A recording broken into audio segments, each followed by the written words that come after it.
Você seria capaz de me contar a primeira palavra dita por você quando você aprendeu a falar? É claro, você não se lembra, nem eu, mas talvez seus pais ou parentes tenham lhe contado. Eu, por exemplo, disse a palavra água quando aprendi a falar. E dali para frente é como se a língua portuguesa fizesse parte de mim. E você já parou para pensar de que forma a língua portuguesa falada corretamente pode ampliar os seus horizontes? Este é o tema central do Café com Drummond de hoje. Uma convidada extraordinária que vai trazer luz para esse tema imprescindível, para mim e para você. Eu estou na Praça da Bíblia, aqui em Parauapebas, e este é mais um episódio do Café com Drummond.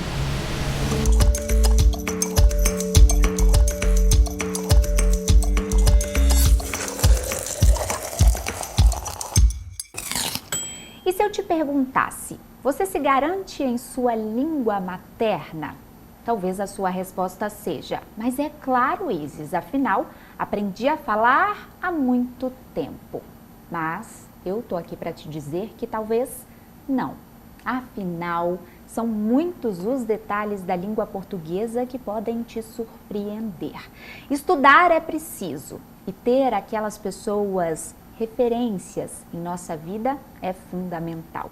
Por isso, no programa de hoje, estamos aqui com a professora Roberta Macedo. Que honra inenarrável recebê-la no Café com Drummond. Seja muito bem-vinda, minha querida. Muito obrigada. Obrigada desde o primeiro momento em que houve o convite. Prazer inenarrável é meu ter recebido um convite de uma profissional tão brilhante e poder, de alguma forma, contribuir com o seu programa. Obrigada de coração. Eu estou muito feliz, confesso a você que eu estou emocionada e acho que vale a gente falar um pouquinho dos bastidores. Quando busquei você na primeira noite para nós jantarmos, eu falei com meu esposo, nossa, eu estou nervosa, estou com o coração acelerado, porque quando nós admiramos muito alguém, a gente fica com medo de errar. E a gente não tem medo de errar só no comportamento, não. No seu caso, a gente tem medo de errar o português. E olha que a comunicação sempre foi algo bastante natural para mim, mas estou muito longe de ser a especialista que você é. Você começou a desenvolver a sua carreira muito antes dos holofotes, afinal, você tem toda uma trajetória por trás das câmeras que nada tem a ver com o trabalho pontual que é feito nas redes sociais. E a gente vai falar sobre tudo isso aqui. Eu quero que você se sinta em casa, eu quero que você se sinta acolhida, que você se sinta respeitada e, muito mais do que isso, que você entenda que esse é o seu espaço. E para a gente começar a te apresentar para as pessoas que nos assistem pelo canal 40.1 aqui na TV Correio, em Parauapebas, Marabá, Canaã dos Carajás e em todas as plataformas digitais, eu quero que você se apresente em profundidade. Se você tivesse que descrever a Roberta, quem é você? Antes de eu me descrever, eu preciso, claro, agradecer também pelo nosso momento informal. E se você estava emocionada, eu confesso que eu estava ansiosa. Ansiosa porque a admiração é recíproca. Admiro você como pessoa, como mulher, como profissional. E é uma referência não só para o nosso Pará, como para o Brasil. Sinta-se acolhida como paraense. Saiba que você é um orgulho do nosso Pará. Não é um orgulho de Parauapebas apenas. E agora falando sobre a Roberta. Quem é a Roberta? Pessoa, ser humano, é uma mãezona, é uma dona de casa, é aquela que quando menina sonhava em ser tão somente mãe e dona de casa. E que virou profissional muito por acaso e por uma exigência materna. Os traumas da minha mãe, que com certeza se fazem aí em várias pessoas, várias mulheres que hoje nos assistem, traumas que me fizeram, que me empurraram para o mercado de trabalho, que me empurraram para a universidade. A minha mãe não aceitava que eu fosse uma mera dona de casa, que eu fosse uma mera mãe. Ela dizia para mim, você pode ser mãe, você pode ser dona de casa, mas você será uma profissional. Como ela era professora, e eu sempre amei a comunicação, eu te confesso que eu fiquei muito em dúvida entre comunicação social e licenciatura em letras. Porque a comunicação era minha. E eu já falava bem, eu já me comunicava bem em função da minha mãe, que era uma portuguesa super exigente, que não aceitava que nós engolíssemos um S. Então, não foi a escola que me ensinou. O que eu tenho, assim, nas veias, que me é muito natural, eu aprendi desde o ventre da minha mãe, com as exigências dela. E aí, segui a carreira dela. Ela foi uma excelente professora e, apesar de eu ter feito comunicação social e, paralelamente, letras, eu abracei o curso de letras, abracei a sala de aula, abracei o magistério com muito amor, sabendo já naquela época que não seria uma profissão promissora financeiramente. Inclusive, uma frase que eu guardo até hoje e que eu gosto de compartilhar foi o que o meu pai me disse quando soube que eu faria vestibular para letras. Ele disse para mim: tu vais fazer medicina, porque se tu fores professora, tu vais morrer de fome. Eu disse: pai, eu não consigo, juro, te digo. Eu disse: pai, eu não conseguia ver sangue. E ele era médico, ele não aceitava isso, ele achava que eu tinha que seguir a carreira dele. Eu disse: eu não consigo me ver como médico, eu não tinha maturidade para lidar com isso, né? E ele, quando eu estava no 2º ano do ensino médio, ele fez a minha inscrição no vestibular para medicina. E claro que eu não abracei. No 3º ano eu implorei para fazer letras e comunicação social. Eu passei nas duas, nos 2 cursos em universidades diferentes. E ele disse: tu vais fazer sem a minha bênção. E ficou 1 ano sem falar comigo. 1 ano? 1 ano sem falar comigo. E não é sem falar, de conversar. É 1 ano sem saber que eu existia. Você tem noção do que é isso? E uma das minhas maiores felicidades foi quando o meu nome começou a ser projetado, ainda em Belém, eu não falo nem em nível de Brasil, ainda em Belém, do respeito das pessoas procurarem o meu trabalho, o orgulho que ele tinha, porque ele conseguiu uma filha médica, conseguiu uma odontóloga, conseguiu um empresário, conseguiu um delegado, mas a filha da qual ele tinha aquele orgulho, aquele carinho, aquele brilho no olhar para falar sobre, era da professora que lá atrás ele havia amaldiçoado. Então, isso mexe muito comigo. Para nós termos noção do nosso papel enquanto pais, do que nós fazemos com os nossos filhos, dos filhos que nós fomos e dos pais que nós queremos nos tornar no comportamento, no exemplo e na palavra. Isso é muito profundo. E é muito mais comum do que a gente imagina. Eu me assustei, me surpreendi com o que você falou, porque é uma história muito semelhante à que aconteceu comigo. Quando eu falei com o meu pai que faria comunicação social em jornalismo, a frase foi só um pouquinho diferente, porque ele olhou para mim muito sério e falou: você vai ser pobre o resto da vida. E ele falou isso com um certo medo. Sim. Eu acredito, inclusive por conta das batalhas que eles sempre tiveram na vida financeira, quantas e quantas vezes eu os vi debruçados nas contas, tendo que escolher quais eram os boletos que seriam pagos, as prioridades. Quais seriam as prioridades. Verdade. E tentando, de alguma forma, oferecer uma vida melhor para a gente. Eu falo isso sem muito medo da crítica.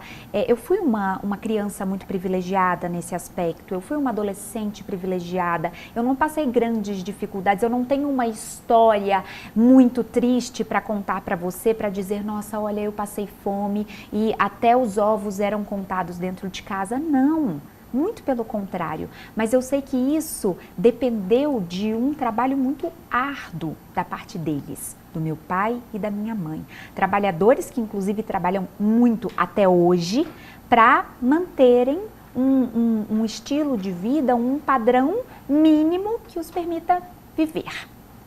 Viver com dignidade. Com dignidade. Em que momento da sua vida, lá atrás, quando você começou a ver o seu nome projetado, ainda no contexto de Belém, porque a virada de chave a nível Brasil veio muitos anos depois, mas como que essa projeção te deu a tranquilidade de olhar para o espelho e falar: eu consegui, eu cheguei lá. Isso aconteceu ou você ainda está no caminho? Não, aconteceu. Eu entendia que eu não poderia parar. E o primeiro princípio é estudar. O meu sonho de menina, ao entrar na universidade, não era fazer a universidade em Belém e ficar ali. Não, eu entrei muito cedo, entrei com 16 anos na universidade, então eu não quero estudar aqui, eu quero ir embora. Como eu lia muito, então eu projetava ir para São Paulo. O sonho era São Paulo. Só que com 20 anos de idade eu engravidei do José Roberto. E aquele sonho parou ali. Eu já não conseguia mais sonhar porque eu sabia que eu não poderia estar em São Paulo com um bebê. Precisei mudar os planos, precisei mudar os sonhos, mas nunca parei de estudar. Então terminei comunicação social, terminei letras, já engatei na especialização, engatei no mestrado, só que na época nós ainda não tínhamos o doutorado em Belém. Então tudo que eu poderia fazer em Belém esgotou no mestrado, eu só poderia fazer fora, isso foi 2005, então lá se vão 20 anos. Hoje, o doutorado já é uma dificuldade, imagine você há 20 anos. Eu sabia que sem estudar eu não avançaria muito, e eu estudava e trabalhava. E o meu pensamento era nunca estar apenas em uma escola, porque na minha cabeça, escola particular, eu estou hoje, mas eu posso não estar amanhã. Então, eu gostava de me cercar de várias escolas. E eu assumi a carga horária em vários lugares. Eu cheguei a trabalhar fazendo mestrado em 8 escolas. Era uma loucura, mas eu entendia que ali se fazia necessário aquele momento para que eu pudesse mais tarde colher os frutos. A minha virada de chave foi quando eu percebi que as escolas competiam pelo meu nome. Várias escolas me procuravam para eu assumir carga horária. Então ali eu entendi que eu não ficaria mais desempregada, porque eu ainda era muito menina. Então existe aquele medo de eu estou trabalhando neste ano, mas eu posso não estar no ano que vem, ou eu preciso bater lá numa determinada escola para entregar currículo, para pedir indicação, porque no nosso mercado é assim. O meu foco sempre foi a universidade. Serei professora da universidade, serei professora da universidade. Não era só o mercado do Enem, não era só a redação. O foco era a universidade. Então, em 2004, eu fiz o meu primeiro concurso e eu lembro como se fosse hoje. Havia só doutores, 13 doutores em linguística competindo por 2 vagas. Gente, o que eu vou fazer? Vou nem me inscrever, foi o meu pensamento. Eu não vou sequer me inscrever. Só doutores eram 13, fora a quantidade de mestres, fora os especialistas. Eu disse, não, gente, passarei na frente. Coisa de Deus. As inscrições eram até segunda-feira. No sábado, nós sempre almoçávamos na casa do meu pai. E aí, nessa época, ele já falava comigo. Já tinha passado, né? Já era uma profissional. Aí, fomos almoçar e aí meus irmãos foram embora. Eu continuei lá conversando com ele. Ele disse, Roberta, o concurso que haverá na universidade para professor, tu já te inscreveste? Menina, eu não... Sabe aquele segundo que vem, que eu falo o quê? Eu não vou mentir. Aí eu disse, pai, eu vou explicar para o senhor. Quando eu disse eu vou explicar para o senhor, ele já sabia que alguma coisa ali não havia encaixado. Isso sábado, último dia da segunda-feira. Eu disse, pai, eu vou lhe falar. Eu fui olhar as inscrições. Só doutores, são 13. Mestres, eu não tive a coragem de contar. Eu sou apenas uma especialista, eu estou no mestrado, não formei. Eu não tenho condições de concorrer em currículo com essas pessoas. Ele só me escutou. Ele disse, Roberta, são quantas vagas? Eu disse, são 2, pai.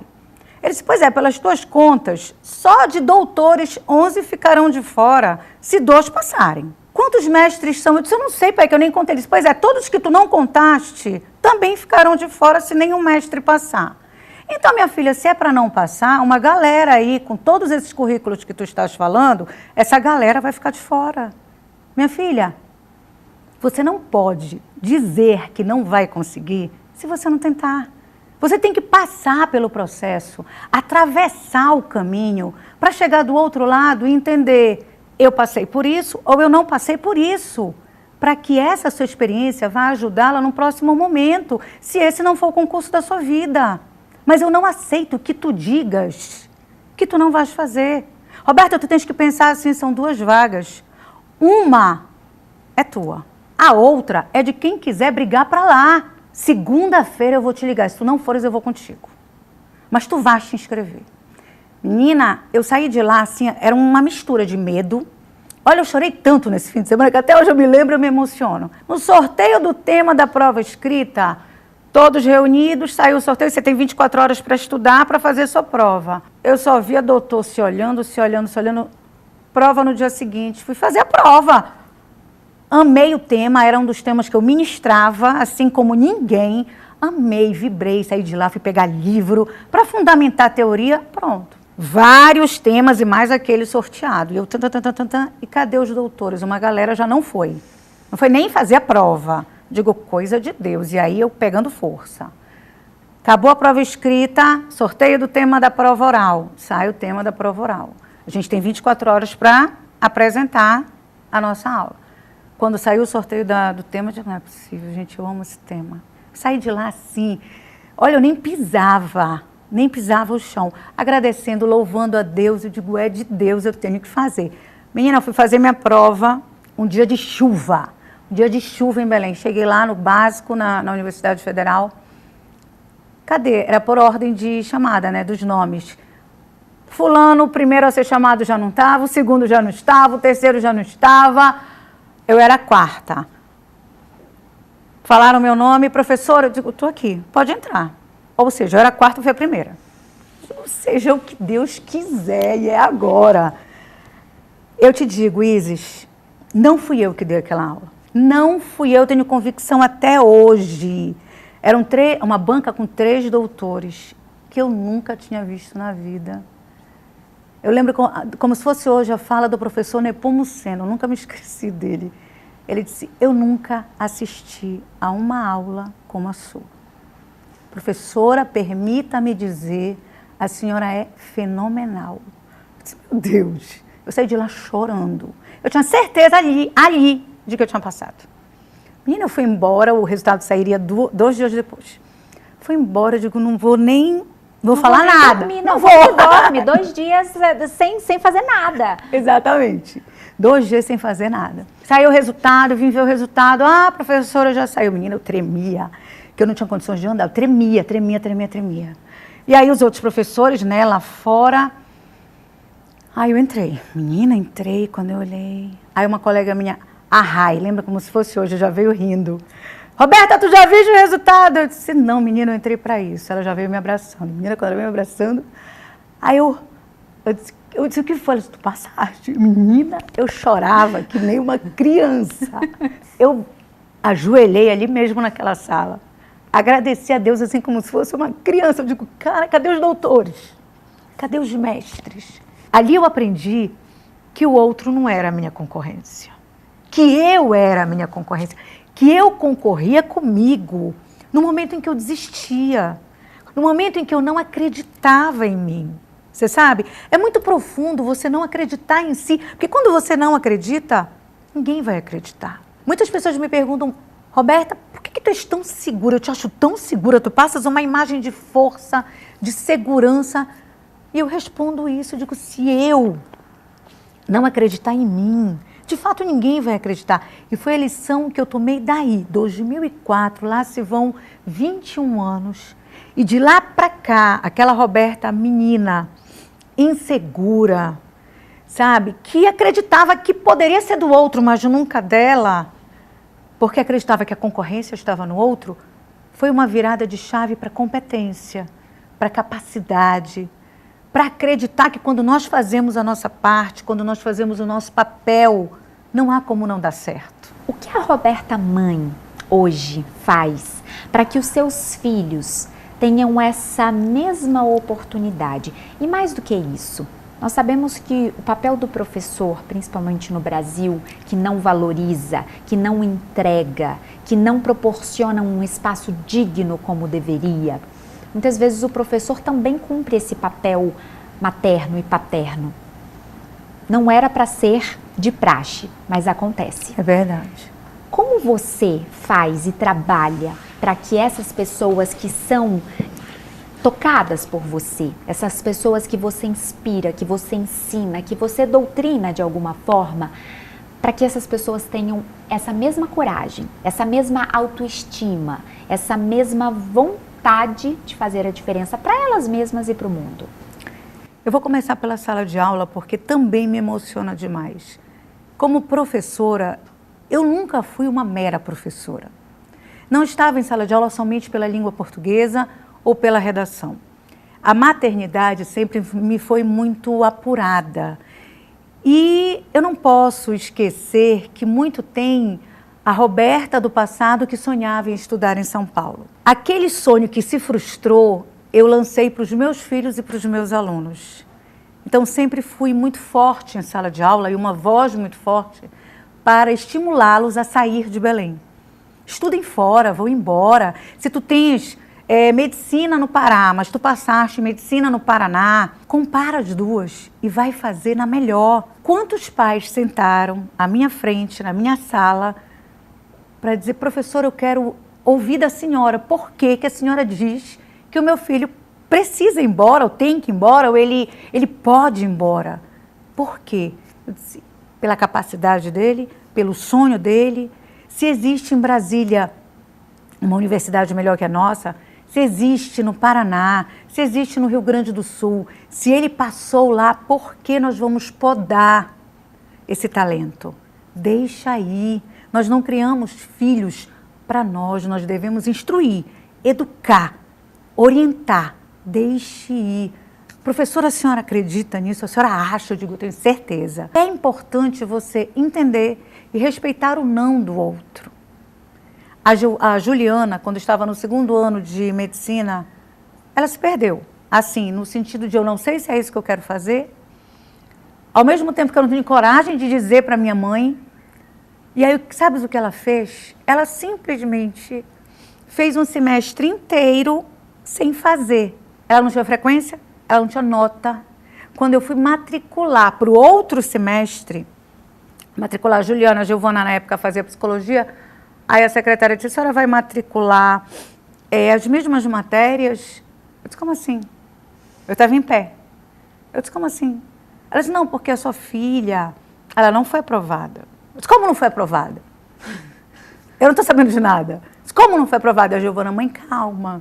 Eu disse, como eu vou ter calma? Eu disse, como não foi aprovada? Ela disse, senhora, a sua filha não frequentou. Ela não tem nota, ela não fez uma avaliação.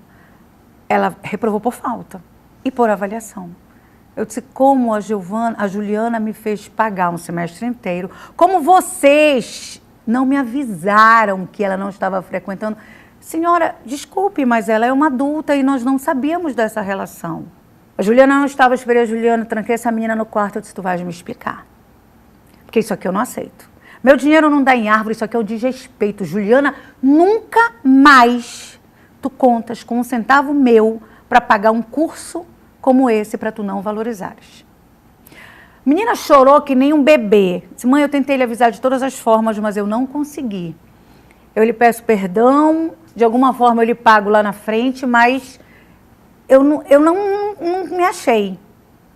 Tá bom, então agora, a partir de hoje, você vai se achar do seu jeito. Eu estava muito revoltada, a Isa, eu estava assim. O pai dela veio falar comigo, Roberta, tu tens que te acalmar. Eu disse, eu tenho que me acalmar? Tu tens noção do que tu estás me pedindo? Se tu queres que eu me acalme, eu vou te passar o total do que eu gastei e coloca na minha conta. Aí eu vou me acalmar. Passaram-se 2 anos. E a Juliana vai para a educação física, e a Juliana vai para a nutrição, e a Juliana vai estudar para ser comissária de bordo. Que você entender. Aí a Juliana vai para Portugal com o irmão, ele tentando salvá-la também. Ela passa 40 dias lá e diz, eu não vou ficar, e volta. Eu digo, Deus, me ajuda, me dá uma luz, um norte, porque tudo que eu quero é cuidar, mas eu também preciso exigir. Não dá só para dar, como se não houvesse limite. Mas, ó, já foi educação física, já foi nutrição, já foi curso disso, curso daquilo, para você ser comissária de bordo. Acabou, lavei minhas mãos. Aí ela foi trabalhar como garçonete num restaurante em Belém. Trabalhou por 1 ano. E entendeu o que era trabalho, o que era você pagar, ganhar um salário mínimo, trabalhar muito, não ser valorizada, Porque as histórias que ela contava, eu chorava por dentro e depois eu chorava escondido. Sabe? Do quão era humilhada. Até que eu cheguei com ela numa conversa séria. Eu disse, hoje você tem 23 anos, você não é mais a garota de 17. O que você quer? Se você me disser, mãe, eu quero ser garçonete pro resto da minha vida. Eu disse, você vai ser garçonete pro resto da sua vida. Vai ser a melhor, mas vai Exatamente. Foi aí que eu disse, se você seja a melhor que atende uma mesa. A melhor. Você seja a mais caprichosa, a mais carinhosa. Você faça com amor. Se você olhar para mim agora e disser, mãe, é o meu sonho. Eu amo. Como eu disse para o meu pai, pai, eu amo a sala de aula. Eu amo. E desde esse momento, inclusive, com meu pai, disse, eu vou ser cirurgiã de sonhos, eu disse para ele. E assim meus alunos me conhecem até hoje. Você quer tornar aquele prato que você serve o melhor prato, mais saboroso, porque o seu atendimento é formidável, você tem o meu aval, o meu apoio, o meu carinho, o meu amor, mas eu quero saber o que você quer. E ela chorando, disse, não, não é. Eu disse, então eu preciso entender você. Você quer fazer psicóloga, você quer fazer um psiquiatra, você quer um acompanhamento espiritual, você quer qualquer coisa, diga que eu vou tentar ajudar. Eu disse, mãe, eu quero voltar para a medicina. Olha a dimensão do que tu me dizes, porque eu tenho que fazer e para a missão que tu tens que assumir, porque agora eu não vou mais aceitar o que tu fizeste comigo quando tu tinhas 18 anos. Tu és hoje uma mulher. Se tu me dizes eu quero, eu vou fazer a minha parte, mas a minha parte só existe se existir a tua. E eu vou entrar com os 2 pés para cima de ti para te exigir. E no meu caso, eu não conseguia sequer entender. Eu queria apoiar, mas eu não conseguia entender a cabeça dela. Entende? Então, para mim, era mais complicado. Mas quando ela disse, eu disse, minha filha, ok. Sem compreender os caminhos pelos quais você já percorreu e o que pode parecer um tempo perdido, porque aí foram 4 anos. Né? Ela viu os amigos se formarem. Os amigos de quando ela passou o vestibular, ela viu todos se formarem e ela ficou para trás. E aquela reflexão, o que eu fiz com a minha história, o que eu fiz com a minha vida, eu disse, minha filha, não foi um tempo perdido. Com certeza você aprendeu muita coisa que os seus amigos que graduaram não aprenderam. Com certeza você tem uma história para contar que os seus amigos não têm. Você tem hoje uma razão a mais para valorizar. E é sobre isso que nós temos que conversar. Eu quero muito saber o desfecho dessa história e eu quero muito entender como é que a Juliana se encontrou dentro desse contexto e como é que a professora e a mãe se uniram para esse contexto. Eu tenho certeza que quem está em casa também está muito curioso. Nesse momento, a gente vai para um intervalo rápido, só o tempo de respirar fundo e colocar as emoções no lugar, mas daqui a pouco o Café com Drummond está de volta, não saia daí.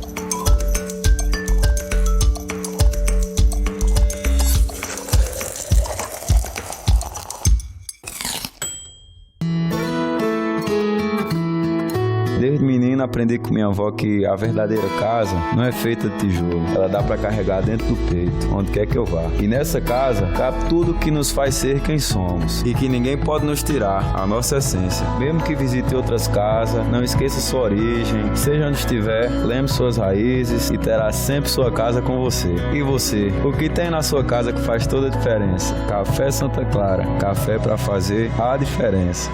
Presta atenção nos riscos e perigos com energia. A toda hora, Equatorial. Ligar vários aparelhos numa só tomada pode causar incêndio na tua casa, até doida.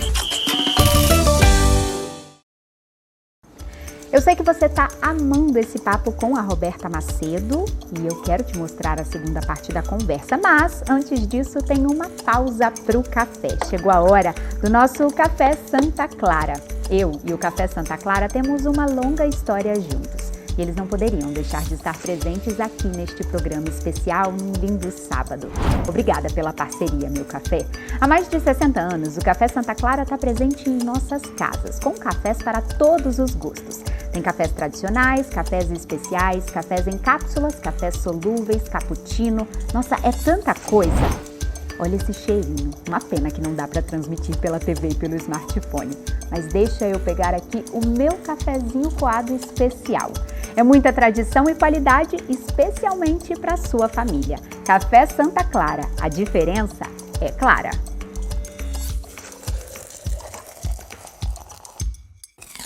Já estamos de volta no seu Café com Drummond, aquele cafezinho pós-almoço em dia de sábado. Roberta, agora mate a curiosidade das pessoas. Qual foi o fim dessa história que começou com a Juliana, que decidiu retornar para a medicina? Na verdade, ainda não finalizou, né? Matriculei, ela fez o semestre, isso é recente, isso foi em 2024 que ela tomou essa decisão, fez a virada de chave.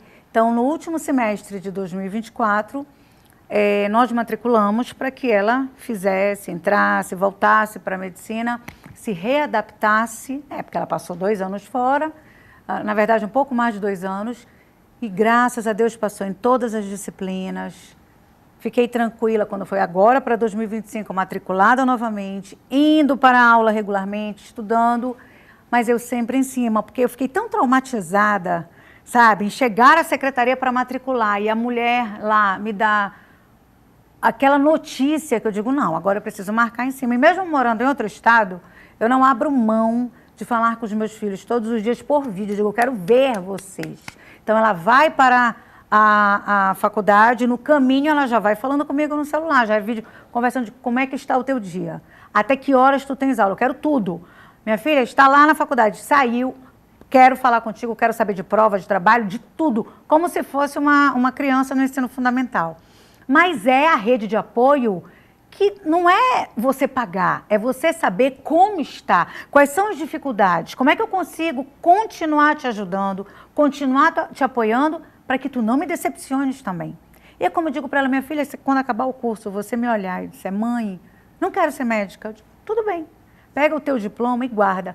Pode ser que um dia tu precises dele. Eu peguei o meu diploma de comunicação social, guardei na gaveta e nunca precisei, porque eu abracei o magistério, eu abracei a sala de aula, eu me identifiquei, eu me apaixonei pela sala de aula. Se você não se apaixonar pela medicina, minha filha, você vai se apaixonar por outra profissão, você vai ser o que você quiser, mas a minha parte eu fiz, que é formar cada um de vocês. Se a tua irmã, que é mais nova, já se formou, já cumpri meu papel, teu irmão mais velho já se formou, já cumpri meu papel, e cada um vai abraçar o mercado de trabalho do jeito que tem que ser. Continuem estudando, e isso daí é a minha filosofia de vida. Você não pode parar de estudar, porque conhecimento é diário. Você produz conhecimento estudando, se apoiando em outros profissionais melhores do que você. Nós precisamos de referências. Nós, enquanto pais, somos rede de apoio. Mesmo que nós não concordemos com os nossos filhos, mesmo que eles não cumpram as nossas expectativas, eu sei que eu não cumpri a expectativa do meu pai. Eu sei disso. Mas mais tarde ele entendeu que eu não fui a professora que morreu de fome, mas que eu me tornei uma professora respeitada. E principalmente, eu não me tornei médica, mas eu cuidei de muitos alunos que se tornaram médicos, porque 90% pelo menos dos meus alunos que me procuravam queriam a medicina. Você transformou vidas de muitas formas diferentes, com uma inspiração, com um ensinamento e com um legado que é esse que você traz. Leia.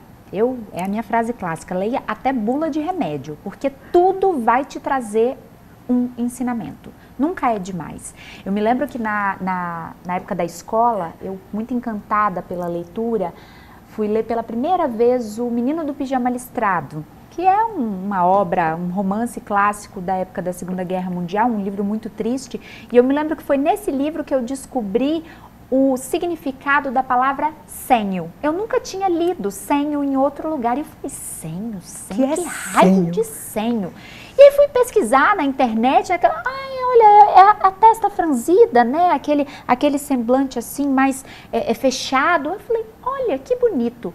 E eu passei uma semana tentando criar uma oportunidade de usar a palavra senho. E eu tornei essa uma rotina na minha vida. Toda vez que eu aprendi uma palavra nova ou que eu descobri algo na leitura, eu tentava aplicar. Isso foi enriquecendo o meu vocabulário, isso foi otimizando a minha comunicação. Nós estamos num contexto, e aí eu falo desde o momento que você começou o processo de viralização, que foi ali, né, na época da pandemia. Sim. Já uma professora muito respeitada, começou a ganhar outros espaços dentro da internet e você também passou a receber muitas coisas, receber material para trabalhar, né? muitos textos errados, muitos equívocos linguísticos, e isso abre dois caminhos. E o primeiro deles que eu quero falar é: por que tem tanta gente falando errado? Por que tem tanta gente que não sabe escrever? Por que tem tanta gente que não consegue saber o básico? Porque nós não estamos falando sobre entender a filosofia de Foucault. Ler Foucault é difícil. Você lê 2, 3, 10 vezes e mesmo assim fica naquela, será que eu entendi direito? Agora, as pessoas leem um texto básico e não conseguem interpretar. E precisam reproduzir e não sabem a diferença de mais e mais. Não sabem onde coloca uma vírgula. Como professora, que certamente reconhece esses erros com muito mais facilidade do que nós, leigos, nessa área, como você enxerga esse cenário? Por que isso acontece? É falta da educação básica? É falta dos pais? Ou é uma dificuldade do próprio aluno de conseguir construir esse caminho? Não, eu acredito que haja aí várias respostas. Existe a responsabilidade da família, e eu não vou isentar. Existe a responsabilidade da escola, eu também não vou isentar. Existe a responsabilidade do Estado e existe a responsabilidade do indivíduo. Então é um conjunto e para piorar e entornar o caldo aí nesse conjunto, existe hoje uma responsabilidade na tecnologia, no mau uso da tecnologia. Eu vou começar pela família. Eu venho de uma geração cuja mãe ainda era mais presente dentro de casa. E o pai era o provedor. E a mulher que levantou a bandeira pela igualdade de direitos não entendeu que ela queria conquistar a igualdade de direitos e não a igualdade de deveres. E ao conquistar os direitos, que era o direito de votar, era o direito da cidadania, era o direito de ter uma voz, de estudar. A mulher não estudava, não tinha o direito de estudar. Ela cavou o direito de estudar, ela cavou o direito de ser uma profissional. Junto com isso, ela abraçou a igualdade de deveres. Então, o homem que antigamente era provedor, trouxe esse dever e transferiu para a mulher e ela abraçou dizendo, eu quero igualdade. O homem deveria ter se tornado provedor na época e continuado. A mulher, quando abraça o papel de ser provedora, ela não consegue abraçar todas as multifunções e ela vai deixando brechas. Então, a mulher de antigamente, que era mãe presente, ela não consegue hoje ter essa presença como antes se fazia, porque ela não tem tempo. Hoje ela é profissional, ela é acadêmica. E quando sobra, nesse tempo que sobra, ela é mãe. Então, aquele tempo para sentar com a criança, para auxiliar a criança, essa mãe não tem mais. E está deixando de lado.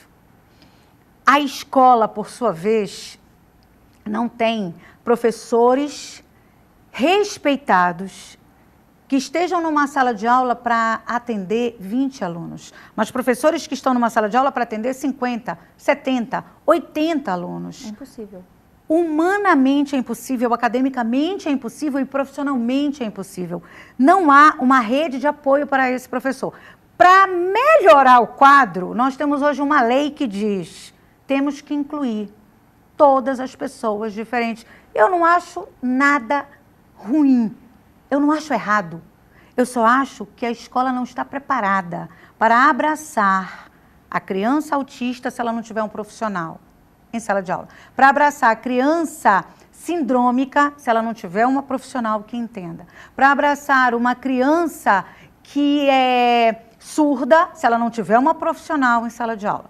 Para abraçar uma criança com deficiência visual, se não tiver um profissional, se não tiver os recursos necessários para aprendizagem daquela criança que precisa de uma atenção especial. Uma professora cuidando de 20, 30, 40 alunos que não tem aquela particularidade, ela já não consegue. E se ela tiver crianças com particularidades, como é que ela vai atender? Então, essa professora não tem especialidade, ela não tem horário, ela não tem o tempo e ela não tem a competência para aquilo. A escola só matricula. Mas e a responsabilidade pela aprendizagem daquela criança, daquele adolescente? Mas existe uma lei que tem que ser cumprida e se a lei não for cumprida, a escola é denunciada. Os pais vão para a televisão, os pais vão para as redes sociais e vão denunciar. Mas quem está assumindo essas pessoas em sala de aula são os professores. Se o professor não tem essa especialidade, se ele não tem esse olhar, se ele não consegue abraçar tanta gente, ninguém está enxergando esse professor. Ele está cansado. Fora isso, hoje há uma liberdade muito grande para que a criança e o adolescente se refiram a um professor como outro qualquer.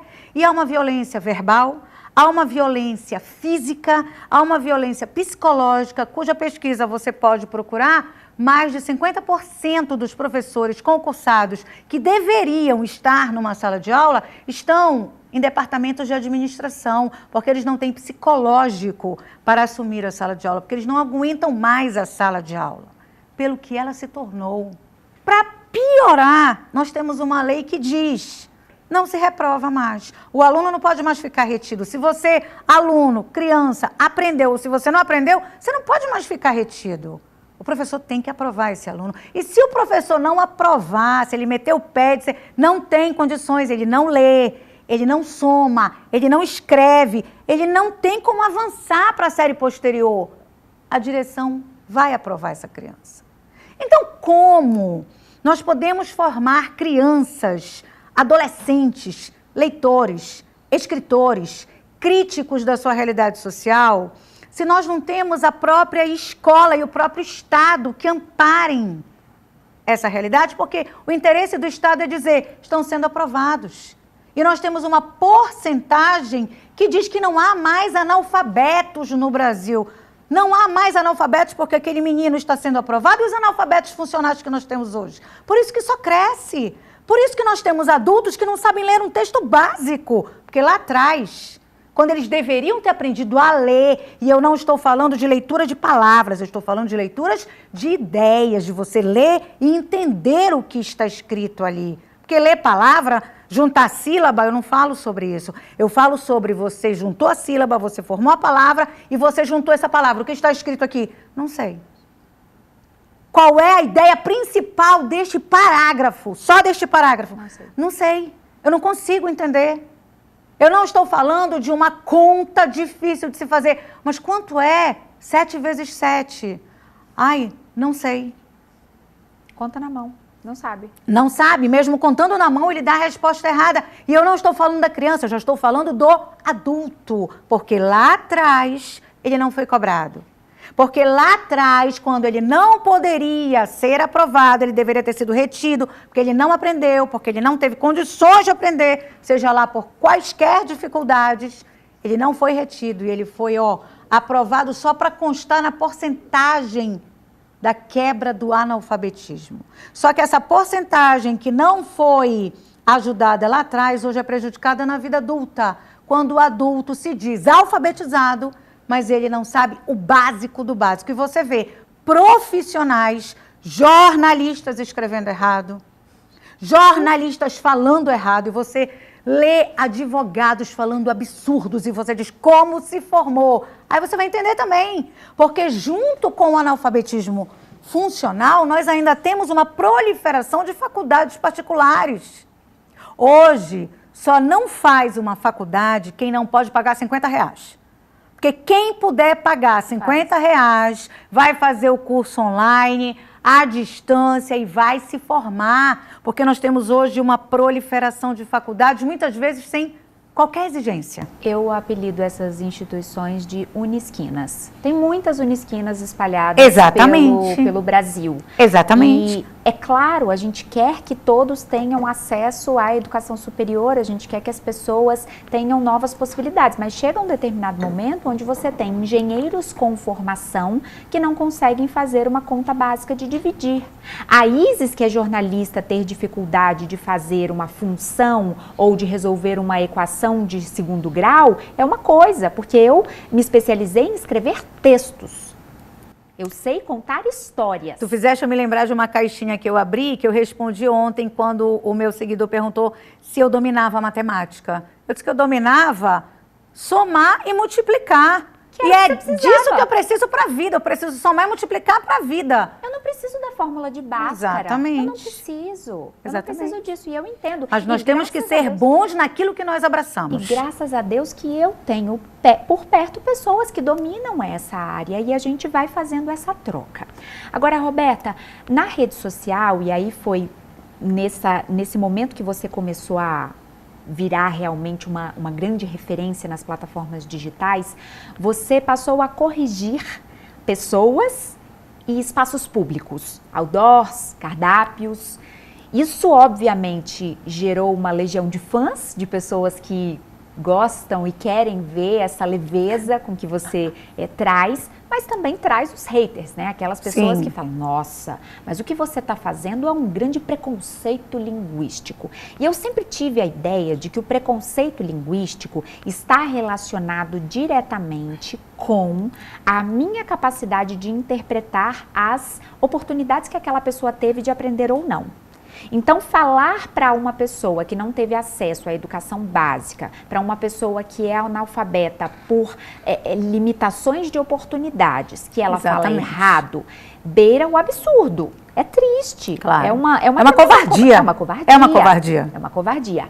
Agora, uma pessoa que teve as mesmas oportunidades que eu, uma pessoa que estudou nas mesmas escolas que eu, que de alguma maneira teve acesso aos mesmos livros e comeu pratos semelhantes e teve uma base nutricional que o permitiu absorver, não tem nenhum tipo de limitação cognitiva ou física que trilhe esse caminho, e essa pessoa erra um mas e mais ou me coloca um seja no meio da frase, eu não consigo respeitar.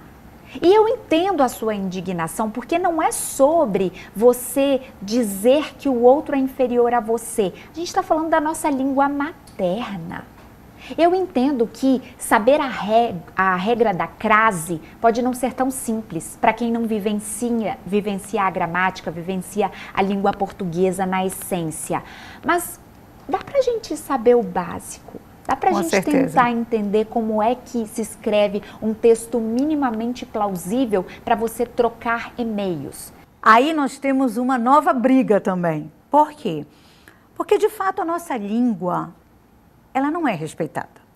E ela não é respeitada, eu não estou falando da pessoa que não estudou, que não teve oportunidades. Infelizmente, é uma bandeira levantada no Brasil de que, se você entendeu o que eu disse, está tudo bem, não me critique.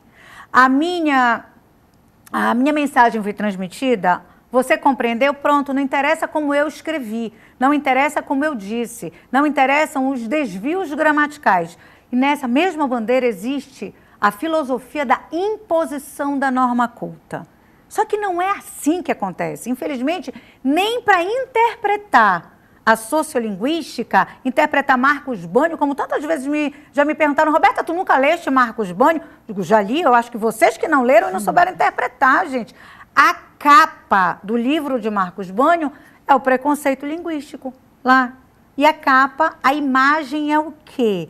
A imagem de pessoas que não tiveram a oportunidade de estudar. Pessoas que são, de fato, analfabetas.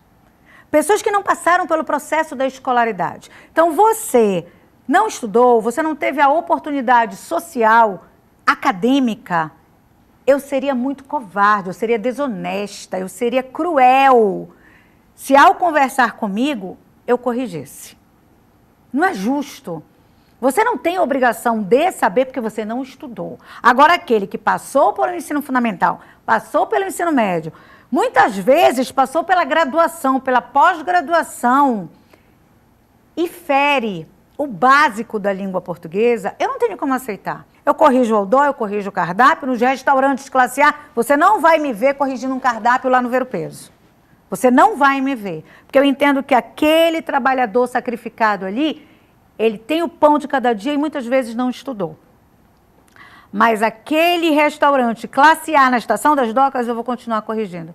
Porque é inadmissível que nós tenhamos um desvio básico, como não saber escrever tigela, não sabe se é com J ou com G, não sabe, vai pesquisar, não sabe, contrata um profissional.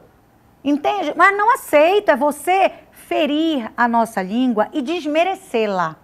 Então, esse desmerecimento precisa ser freado. Eu acho que poucas vezes na vida eu tive acesso a uma aula como essa. E olha que eu tive a grata satisfação de ter professores extraordinários ao longo da minha jornada. Eu fui muito abençoada em relação a isso, em todas as disciplinas. E eu quero te agradecer pela sua generosidade, pela sua grandeza. Eu quero que você sinta que aqui você tem morada e que você não está só. No Brasil inteiro existem milhares de pessoas dispostas a estarem ao seu lado. Obrigada por ser você, por ser essa mulher incrível. Obrigada. E por engrandecer o Café com Drummond com tudo o que você construiu ao longo da sua jornada.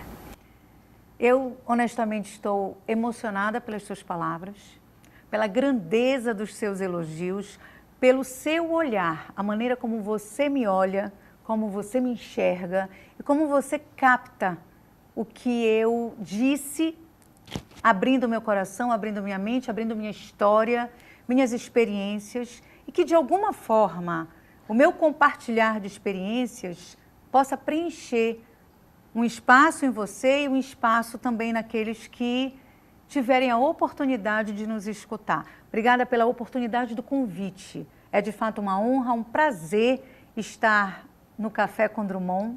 É uma honra estar aqui com você, conhecê-la pessoalmente, uma pessoa que eu já admirava há muito tempo pelas redes sociais, e perceber que você é aquela pessoa que a gente vê, exatamente aquele jeitinho, aquela delicadeza, aquela generosidade, uma mulher com tamanha nobreza, com tamanho amor pelo outro. Muito obrigada pela maneira como me recebeu e pela oportunidade tão grandiosa de estar no seu espaço, no seu lugar e compartilhar isso com o Brasil. Parabéns pelo trabalho, parabéns por ser quem você é. Eu não tenho nem roupa para encerrar esse bloco. Eu quero te agradecer por estar aqui comigo. No próximo bloco tem aquele quadro que você ama do fundo do coração, portanto não saia daí, o Café com Drummond volta já. Presta atenção nos riscos e perigos com energia. A toda hora, Equatorial. Mas construir ou reformar, ó, faz isso longe da rede elétrica. Ou tu vai querer levar um choque? Eu, hein? Desde menino aprendi com minha avó que a verdadeira casa não é feita de tijolo. Ela dá pra carregar dentro do peito, onde quer que eu vá. E nessa casa cabe tudo que nos faz ser quem somos. E que ninguém pode nos tirar a nossa essência. Mesmo que visite outras casas, não esqueça sua origem. Seja onde estiver, lembre suas raízes e terá sempre sua casa com você. E você? O que tem na sua casa que faz toda a diferença? Café Santa Clara. Café pra fazer a diferença.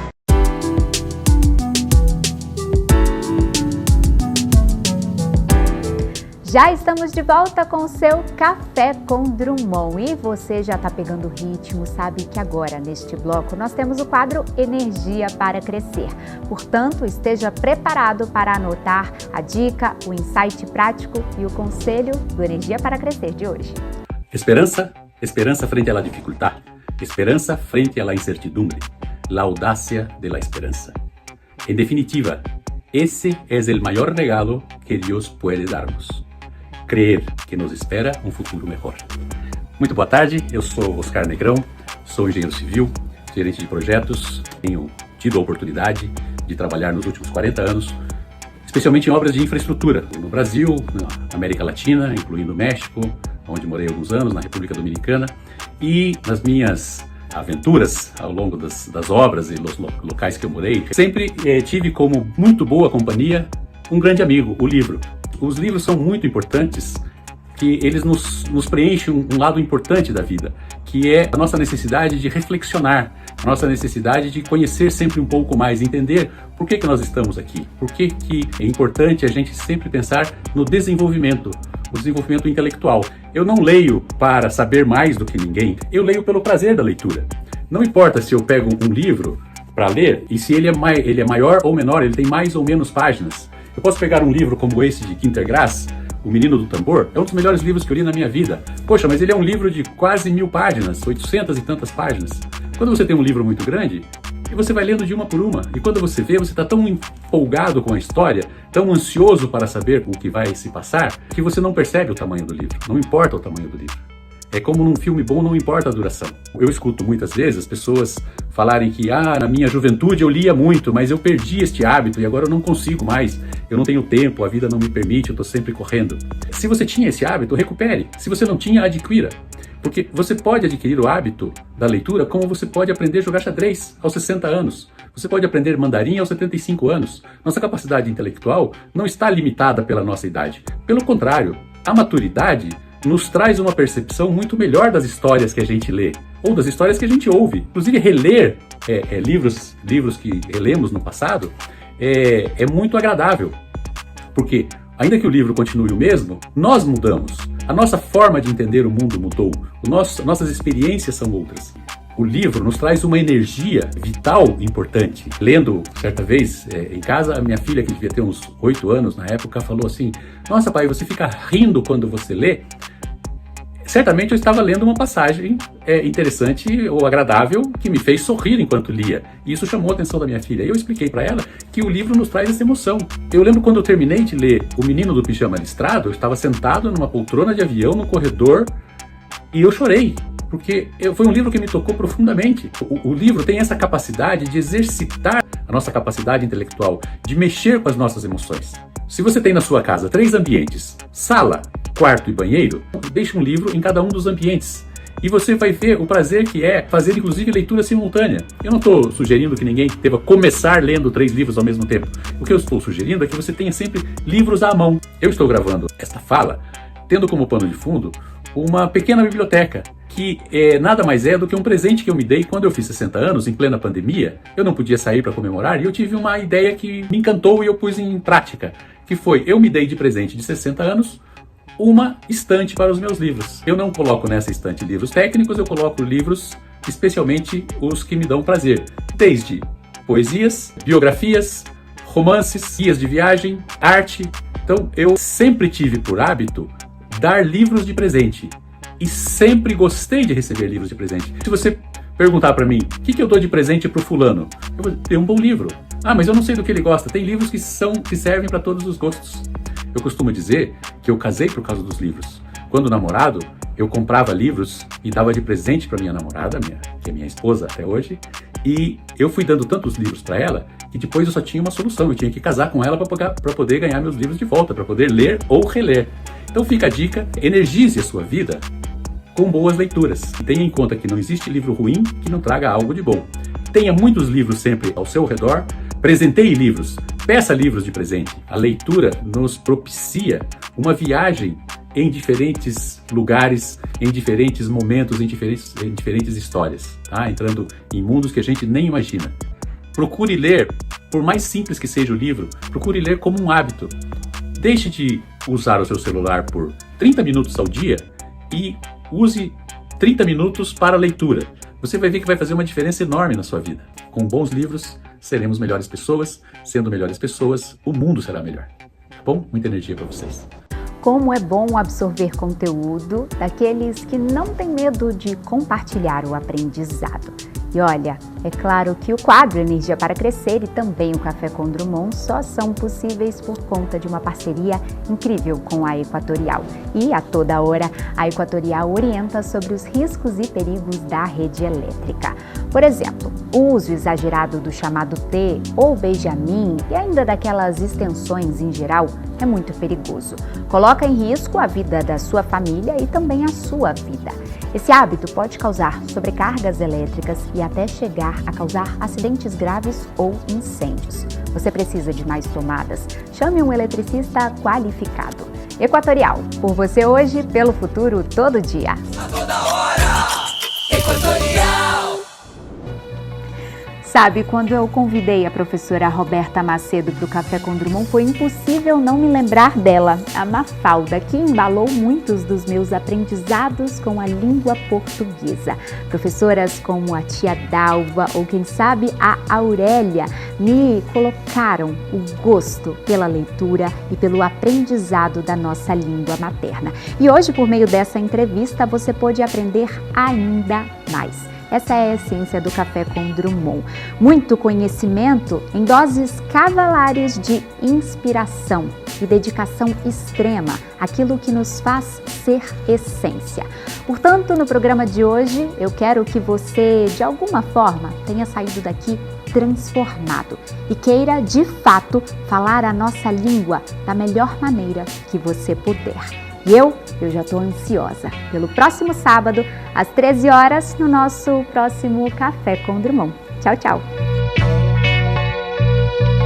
Café com Drummond, patrocínio Equatorial. Por você hoje, pelo futuro, todo dia. E Café Santa Clara. A diferença é clara.